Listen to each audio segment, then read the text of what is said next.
He yields back. Representative Fallon, you're now recognized. Thank you, Madam Chair. Dr. Gupta, according to the DEA, the illegal smuggling of narcotics into our country has increased dramatically over the last 2 years. Do you agree with the DEA's assessment that the smuggling of cocaine and methamphetamine and fentanyl is on the rise? Congressman, we are seeing an unprecedented drug supply environment that this country has never seen before. Okay. And I thought it was interesting too, Doctor, that the DEA said the only major drug that is actually on the decline as far as vis-a-vis illegal smuggling is heroin. But and it's only because fentanyl has replaced it, because it's cheaper, it's easier to smuggle, and there's greater profits, and it's a lot deadlier. And Doctor, is it accurate to say that fentanyl is, I think it's 50 times more powerful than heroin and 100 times more powerful than morphine? Is that accurate? Congressman, that would be accurate. I just wanted to mention one thing, that we're Sure. seeing a transition from plant-based organic compounds like heroin to synthetics, and a Pandora's box has been opened with the lab production of synthetics like fentanyl. Okay. And then I think this is just important, and from your testimony from a prior one of my colleagues, but the country that the lion's share of these drugs are being smuggled from and into our country is which country again? Also, obviously, where they're being produced is Mexico, but obviously it's other nations like China from which the precursors are coming from.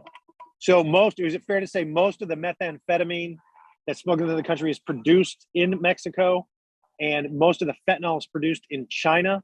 But I also heard from some of our DEA agents that fentanyl production in Mexico is also on the rise. Is that accurate? Congressman, as of today, for North America, or for United States, actually, the precursors are shipped for both of these, predominantly from China. Production for fentanyl and meth happens in Mexico, and obviously Americans bear the burden. Sure, because you can understand my concern. I mean, when you have 107,000 deaths, American deaths, to drug overdoses, mostly opioids, and I think you just said 80,000 to fentanyl alone. My home state has a 1,254-mile border with Mexico, which has been proven time and again to be a de facto narco state.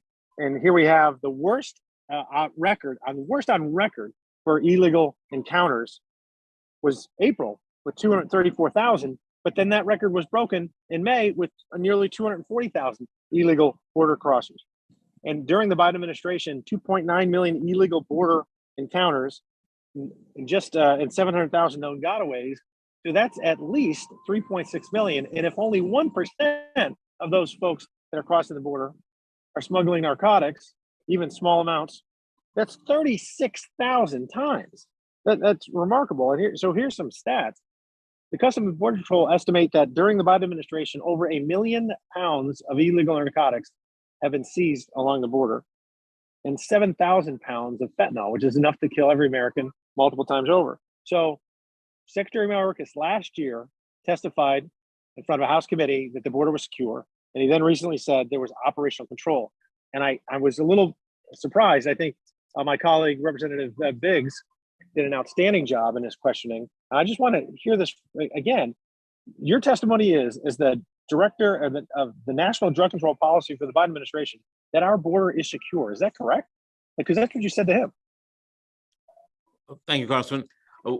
We believe certainly that the border is secure with respect to making sure that we are seizing both the drugs, but also the counter narcotics aspect. We are partnering closely with Mexico to ensure that, because the problems do not begin or end at the border when they're concerned with narcotics and other illegal drugs, we want to make sure we're addressing the causes of production, the causes of transportation, the routes, as well as shipment from China. And Doctor, I apologize. I have to reclaim my time only because I have 5 minutes, but I'm just shocked. I think that's a shockingly inaccurate, and it shows just gross negligence. I mean, a porous border is a dangerous border, and it's an immoral border. And the Mexican drug cartels, the fact of the matter is, are controlling our southern border, not our federal government. and it's a gross dereliction of duty from this administration that's putting Americans at risk. And we see that in Texas with the political shift, leaving droves. The folks are leaving in droves the Democratic Party, coming to the Republican Party because they're sick of the chaos, the corruption, the cartels, and the crime. Madam Chair, thanks very much. I yield back. Expired.